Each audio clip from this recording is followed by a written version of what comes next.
The specific point of view I wanted to play with, the first one's told from the rich. It's the side of the rich. It's this rich family who's making money off the purge. That's kind of the point of view we're telling the first one from. So I said, if I ever do part two, it's going to be from the poor side. It's going to be from the people who can't protect themselves. So that was the whole idea in the first one, is these rich people can protect themselves. They can buy barricades.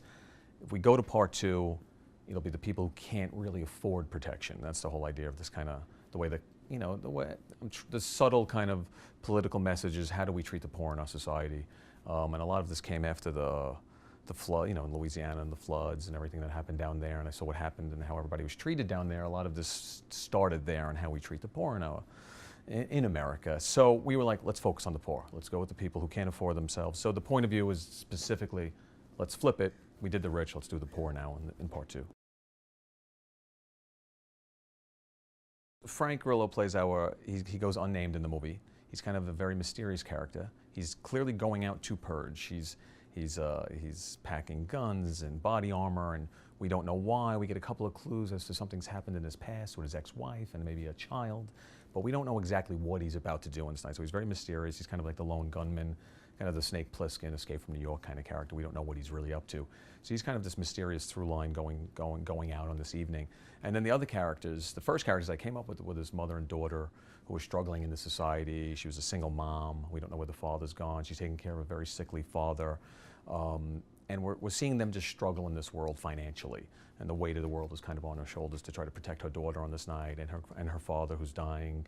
And so we're focused on her, and they're the kind of moral center of that little pack of a mother, daughter, and grandfather, focusing on them. And then the third part of the equation is this young couple who they're traveling to their sisters, to the husband's sisters on that evening, because the sister has protection, they can't afford protection.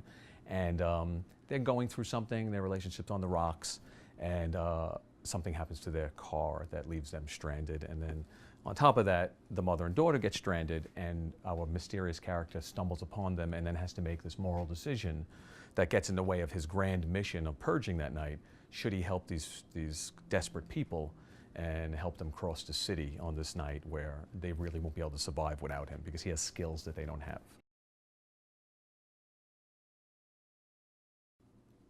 Is a real tough guy. He's not pretending to be tough. If anybody knows Frank and they'll see him in the movie, this is not a man pretending to be tough. Frank's actually really tough in real life.